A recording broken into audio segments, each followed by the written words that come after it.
Hola i benvinguts a la primera emissió en directe d'aquesta sèrie de Girona Moviment Live.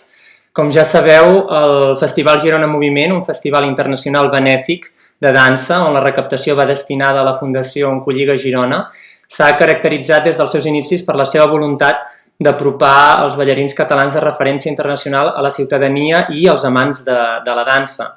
Aquesta és, doncs, una primera sèrie de converses en directe amb artistes internacionals que compartiran amb nosaltres particularitats de la seva carrera, de la seva experiència amb el festival a Girona, la seva vivència personal i professional durant la pandèmia i la seva opinió sobre la dansa i la salut. Les converses duren poquet, uns 20 minuts, però que són ben suficients perquè vosaltres ens pugueu escriure les vostres preguntes i perquè nosaltres les puguem respondre en directe.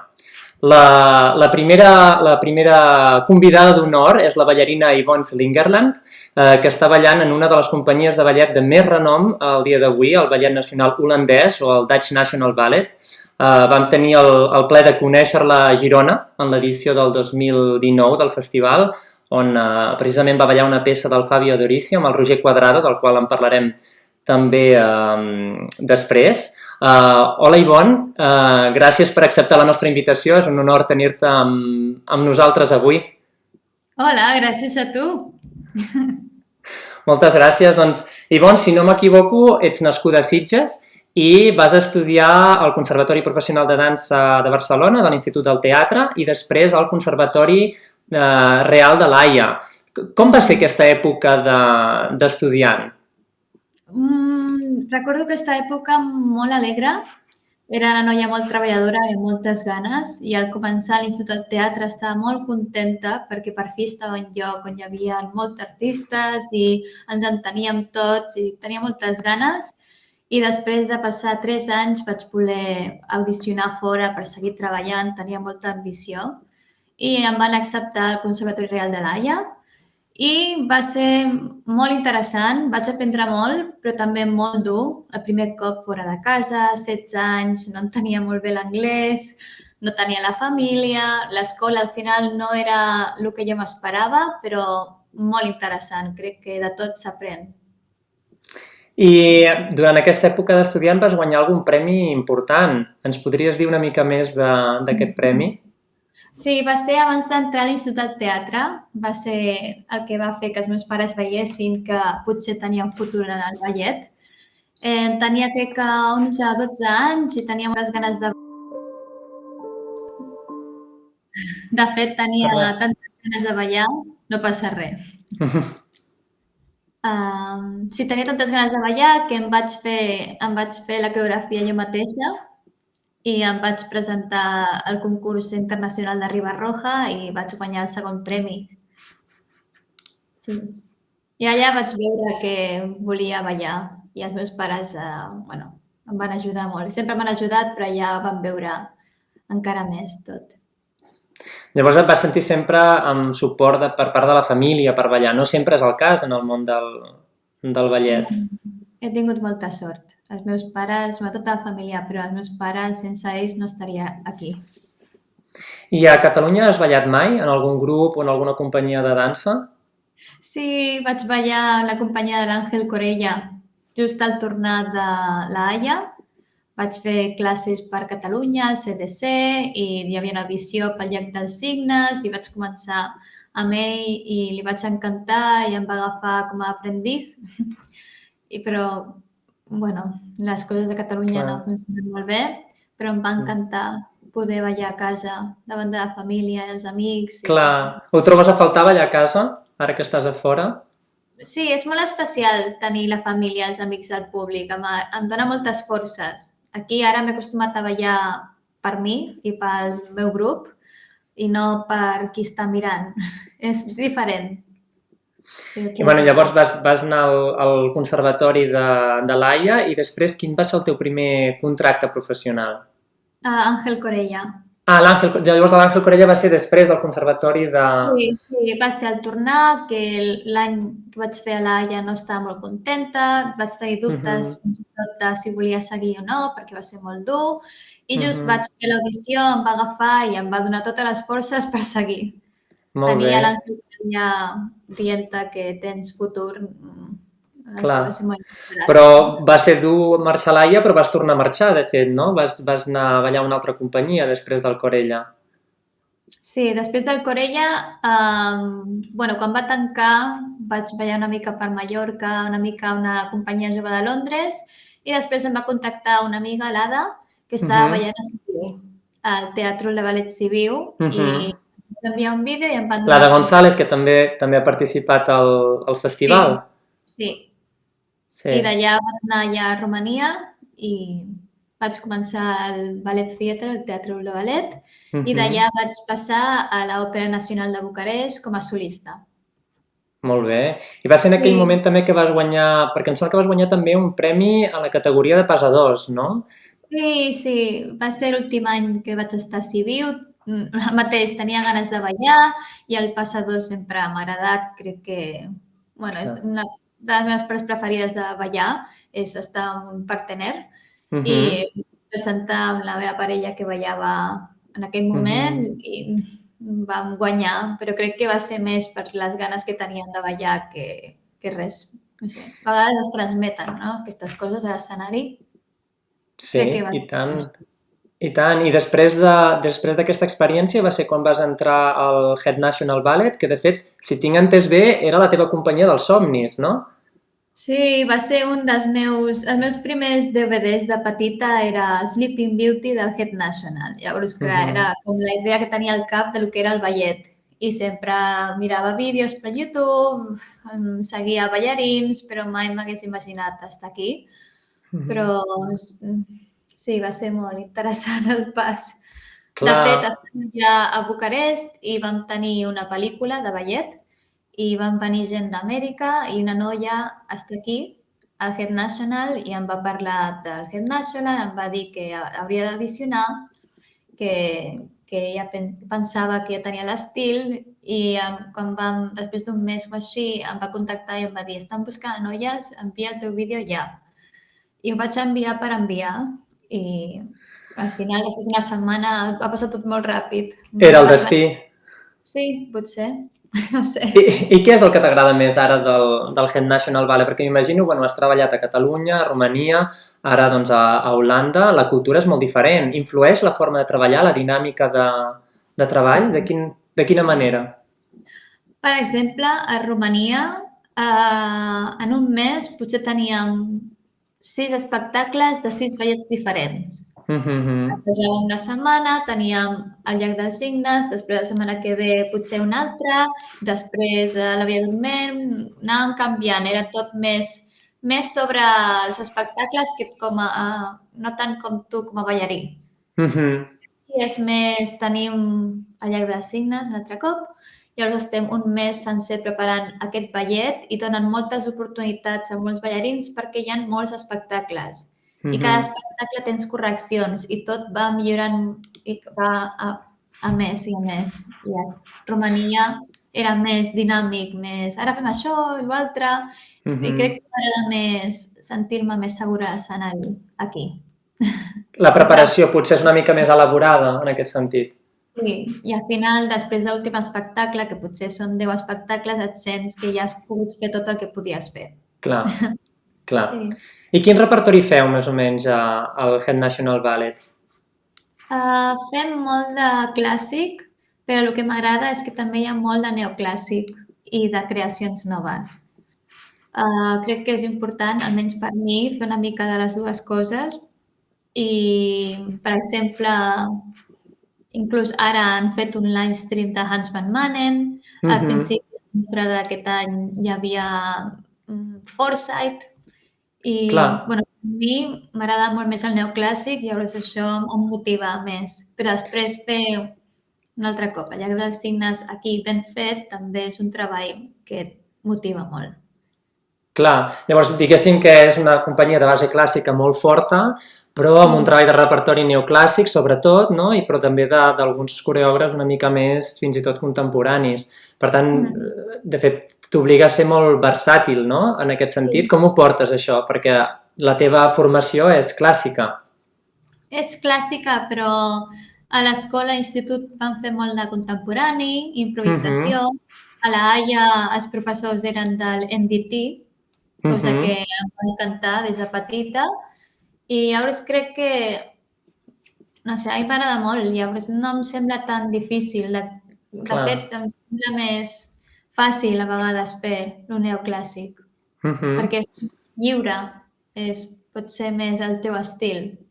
D'acord, on hi ha més marge per la interpretació personal, potser, o... Jo crec que sí, almenys és com ho sento jo. Clar. Parlem de la pandèmia. Doncs va arribar el març de l'any passat, tot es va tancar, malauradament, llavors us vau haver de quedar a casa. Com ho vas portar? Et vas sentir també que la companyia et va donar suport? En aquest sentit, com se us va acompanyar durant aquest procés? Bueno, crec que si pensava que el Hit National era una bona companyia, ara m'han demostrat que són encara millor. No m'esperava per res aquest tracte tan bo. Des del principi vam tenir classes de ballet, de pilates, cardio... Quan dius això vols dir online? Sí, tot online, clar. Però des del principi van organitzar inclús classes online que ens posaven les nostres imatges perquè els amics o la família ens poguessin veure. Bueno, eren coses com detalls que marquen la diferència. Sí, i també ens van enviar tots un tros de linòleum, un trosset de barra de ballet. Van crear projectes perquè veiéssim al carrer per almenys tenir-nos una mica motivats, cosa que m'agrada molt. Clar, ostres, doncs van gestionar bastant bé la pandèmia, perquè no totes les companyies tenen els recursos ni la gestió com per poder preocupar-se dels ballarins d'aquesta manera. També vau fer un vídeo, oi? Un vídeo que per tu va significar bastant. Ens pots explicar una mica més d'això? Bueno, va ser el primer projecte que vam fer fora de casa, després de 3 mesos, i em va agradar molt la idea. Érem uns quants ballarins fent un solo en diferents parts d'Amsterdam i la ciutat estava buida. I era un moviment, una mica coreografia, interpretació, una mica metòdic i no sé, em va tocar perquè trobava molt a faltar ballar i no sé, em costa... Veiem-lo, veiem el vídeo.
Quin vídeo més bonic, Ivonne, posa els pèls de punta. Sí, a mi m'emociona, em recorda el moment, m'agrada, sí. I ara la situació un any després, com està la companyia?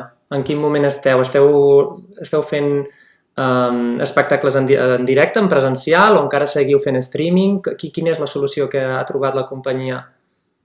Bueno, al principi van intentar fer espectacles normals, amb menys gent, clar, però després van tornar a tancar tot, així que des del desembre o així estem fent live streams. I estem creant vídeos, Clar. És diferent a el que fem normalment, però ara mateix estem creant vídeos com pel·lícules, anem a gravar un bar, hi ha un estudi, i bueno, és tot molt creatiu, però ho agraeixo molt. Bueno, suposo que s'han hagut d'adaptar, no? Bueno, quan dius això de live streaming, ho dic pel públic en general, no? Així sí que vol dir que vosaltres esteu al teatre, que esteu sols, imagino, a l'escenari, que no hi ha públic, però que això és retransmès en directe, com si es tractés de televisió, oi? És com portar el teatre a casa.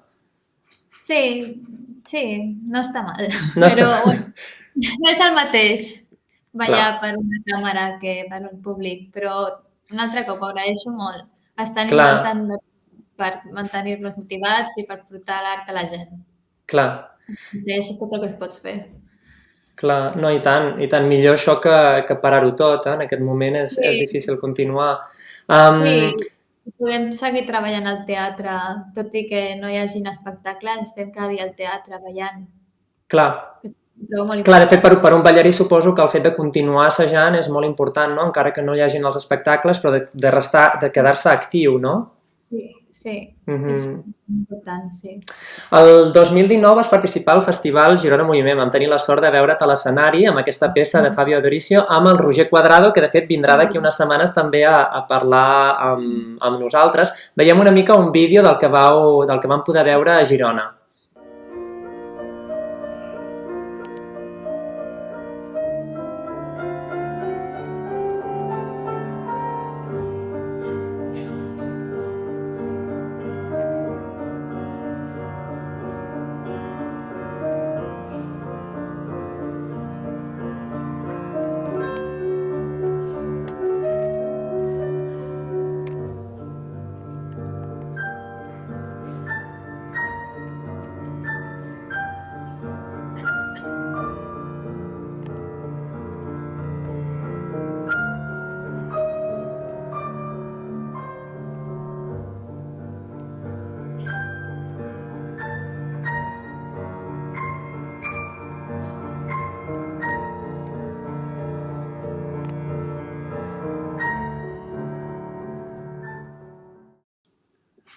Que bonic, la gent li va agradar molt aquesta plasticitat, no?, que té la peça del Fabi. Bueno, és una cosa que a mi personalment m'agrada molt. Quina va ser la teva experiència amb el festival? Què ens pots explicar? Bueno, primer de tot m'agrada molt la idea de que l'art pugui ajudar a recaptar diners per ajudar el càncer, primer de tot. Però també el que m'agrada moltíssim és un altre cop poder tornar a ballar a casa amb la família, els amics. Tenim poques ocasions. Sí. I també ballar amb el Roger, que vam començar junts a l'Institut del Teatre i després ens vam separar i tornar a l'escenari junts com professionals va ser molt, molt especial. A més, perquè ho vau assajar, bueno, tu estaves a Holanda, no? Ella està a Praga, bueno, en fi, clar, va ser complicat, us vau haver de trobar, bueno, me'n recordo que va ser tot un... Però bueno, és el bonic, és el que ens agrada del festival. Sí, va venir aquí a Amsterdam, ell va venir després a Sitges de vacances, mentre jo estava allà, vam anar al meu primer estudi a Sitges i ja està. Clar, no, també ens l'estimem molt, el Roger. I segons tu, quina és la relació que pot haver, que hi ha o que no hi ha entre dansa i salut, finalment? Bueno, si he après alguna cosa en aquesta pandèmia és que per mi el ballet em dona molta salut física i mental. Llavors, crec que tothom té alguna cosa que l'ajuda a estar bé mentalment i físicament. Per mi és el ballet. I exactament no sé perfectament el que és, però en el meu cas crec que és poder expressar el que no puc expressar en paraules, que a vegades em costa més parlar que ballar. I crec que l'art és molt important per tothom, no només el ballet, també la música, veure una pel·lícula, sortir una mica de la realitat. I és una cosa que he trobat tant a faltar, aquesta llibertat durant la pandèmia, que m'he donat compte encara més de l'important que és el ballet i l'art. Ho és i molt, i és veritat que quan no el tenim és quan realment veiem la importància que té, no? Bueno, evidentment la gent ha consumit molt d'art, però com dius tu, doncs, a nivell de streaming, a nivell digital, no?, que ha estat una cosa nova, veurem com evolucionarà. Com creus tu que serà el món de la dansa post-Covid? No sé, de fet, trobo tant a faltar la gent, els teatres plens i crec que tornarà a ser com era abans perquè trobem tot a faltar. Clar. Sí, no crec que canviï molt perquè els live streams estan molt bé, és molt creatiu, però no és el mateix. Jo crec que quan la gent veu un espectacle ho sent, oblida la realitat, no és treball, és la música, la llum, tot, la Clar. història. No sé, crec que... Bueno, potser es mantindran una mica els dos, però evidentment la gent tindrà ganes de tornar al presencial d'alguna manera. Em veig que hi ha alguna pregunta en el xat. Ens diuen quants professionals de diferents sectors voldrien treballar encara que sigui puntualment a Catalunya i no poden. Per què no són convidats o convidades? Per què Catalunya no aprofita més el talent autòcton que s'ha desenvolupat a l'estranger? No ho sé, no tinc ni idea. És algo que mai entendré, però hi ha tants artistes fora d'Espanya que valen tant la pena i són tan estimats a fora que jo tampoc ho entenc. Clar. I a tots m'agradaria tornar. O sigui, no sé, mai ho he acabat d'entendre i a vegades intento no pensar perquè només em cabreja. No, evidentment, evidentment. Bueno, hi ha tot un tema polític i, a més, bueno, aquí diu el talent autòcton que s'ha desenvolupat a l'estranger, tot i que molt talent s'ha desenvolupat també a dins, no? Hi ha un talent que es desenvolupa a dins però que no exerceix la seva professió dins del país, no? O sigui, hi ha una fuga de talent en aquest cas enorme, perquè tots, bueno, no tots, però molta gent acaba exercint la seva professió de ballarí a fora, és una cosa que tenim pendent a Catalunya. No sabem exactament quina és la raó, evidentment hi ha raons econòmiques, però bueno, també és una cosa de gestió, no? I de voler que el talent es quedi a casa, també. Ja, és que realment no sé el que és, perquè cada cop que he ballat a Catalunya o a Espanya estava tot ple. Sí, a la gent li agrada. Per exemple, en Roger, aprofito, en Roger ens escriu dient que és la falta de suport polític i institucional i poca visió de generacions anteriors en ajudar-se i en donar suport a altres artistes. Potser és el que falta, doncs, és aquest element col·laboratiu, no?, de pocs que som, d'ajudar-nos potser una mica més dins del país. Això sempre he notat, des de l'escola, molta rivalitat entre la gent i mai ho entenc un poc. Clar. No, ojalà ens ajudéssim tots, però no ha sigut així, almenys a la meva experiència sempre hi ha hagut molts problemes i drames per si anaves a una escola o a una altra, o per si ballaves aquí o ballaves allà o competicions. Clar. Clar, aquí, per exemple, en Xavier ens diu si és una qüestió només de recursos econòmics, ja que els sous a l'estranger són més alts. Sí que és veritat que són més alts, no? Llavors hi ha un tema de competitivitat en el sentit que, clar, si un ballarí pot accedir a unes condicions més altes, més bones a l'exterior, i pot escollir, segurament acabarà desplaçant-se cap a Alemanya, cap a Holanda, cap a països on tenen condicions i sous més alts. Creus que això és una de les raons? Pot ser, també són contractes més estables, que també es necessita, però també a Espanya no hi ha moltes opcions. O entres a la Nacional o... Bueno, ara hi ha noves i petites, però no són tan estables com, per exemple, Head National. Clar, exacte. És l'estabilitat, també. Sí. Clar. Pels diners, perquè si fes això pels diners no ho faria. Clar. El que passa és que aquesta competitivitat, per exemple, és una cosa que surt també pel xat, no? Diu, aquest comportament és exclusiu a Catalunya? O sigui, no hi ha comportament competitiu a altres països? Suposo que sí, que també n'hi ha. Sí, suposo que n'hi ha. No he tingut tanta experiència, no puc dir. Clar. El que he experimentat jo és que sí, que hi ha hagut aquesta actitud. No sé per què, però... Potser sí que passa a tot arreu, però no ho he vist. Clar. Bueno, veiem que hi ha moltes qüestions, no? Que aquest tema suggereix bastantes incògnites, no? Si és una manca d'educació artística, ens surten al xat, sobretot en dansa. Sí que és veritat que potser el tema d'educació, no sé tu com el veus a Catalunya, Ivonne. No entenc molt bé la pregunta. Sí, el tema potser a les escoles, si és que no s'informa o no es dona suficient informació sobre el món o la professió de la dansa, per exemple, no? Bueno, sí, també això ho he experimentat i també, inclús sent noia, s'han vingut a l'escola per fer ballet, cosa que, per exemple, aquí al Head National, si tenim un espectacle, una producció gran, hi ha un espectacle especial pels nens de les escoles de la ciutat, gratuït, i es fan, no sé com explicar-ho, però és un programa especial perquè ells ho entenguin, és més curt, surten entenent més el que és el ballet i Clar. no sé, això no passa.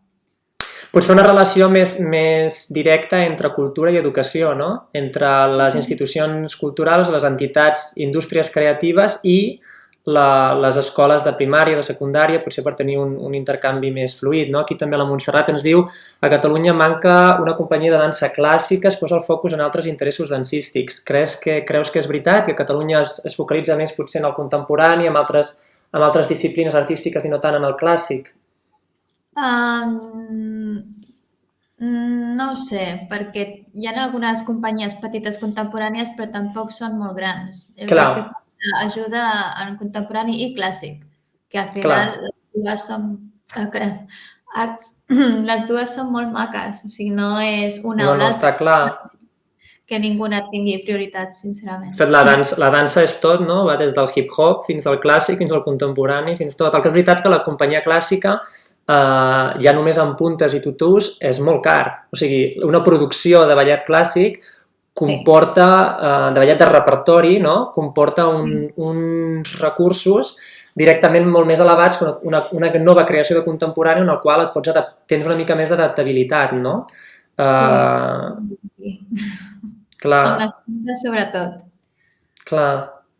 Bueno, per exemple, no, en Xavier diu a mi no em van ensenyar cap ball, ni dansa, ni tan sols la sardana o un vals. És que s'ensenya ara. Bé, no ho sabem, jo no estic en educació, però veig que haurem de fer un directe exclusivament sobre aquest tema perquè suscita molt d'interès. A Sitges crec que molts nens i nenes a l'escola fan ballet. Crec que no sé perquè hi ha 3 escoles, jo a la Sílvia, i per exemple la meva germana té un nen i una nena i van intentar fer ballet, però inclús ara els nens segueixen rient-se de que un nen no fa ballet o ballet rotllo. I escolto això de la meva germana em molesta una mica i no entenc per què. Perquè si els nens ho diuen és que ho escolten a casa, no? I no entenc per què diuen aquestes coses. I el problema és què fa l'escola, no? Si és que l'escola està tocant en aquests valors o no, perquè si l'escola això ho troba normal, no? Si encara s'està normalitzant que el ballet és de nenes, no? I el missatge que s'està donant tampoc no és molt positiu, no? Per la... No crec que vingui de l'escola, crec que ve més de la idea de la gent. Clar. Perquè la meva professora no té cap problema, li encanta treballar amb nens i nenes. Clar. Els nens tenen aquesta idea. Llavors jo crec que el problema potser està una mica a casa, que s'ha de canviar la mentalitat de que el ballet no és de nenes, és un art com un altre. Bueno, doncs esperem que puguis venir aviat a Catalunya i que ens ajudis també doncs, a canviar aquesta mentalitat, no? Aquesta cultura o no cultura que tenim de la dansa. En tot cas, moltes gràcies, Ivonne, ha estat realment un plaer. Bé, els comentaris encara continuen, crec que podríem xerrar per hores, però bé, de fet ja ens hem passat els 20 minuts, perquè ha estat molt interessant. Jo t'ho agraeixo molt i molt i molt i espero veure't aviat en presencial. Aviam si passa alguna cosa que t'estiu, aviam si està tot millor i podem fer alguna cosa a Girona. Exacte, a veure si podem tirar endavant el festival. Però moltes gràcies a tu, m'ha encantat parlar. Moltes gràcies. Fins aviat, una abraçada i ens veiem el dimarts que ve per un altre directe de Girona en Moviment. Bona nit a tots. Adéu. Adéu.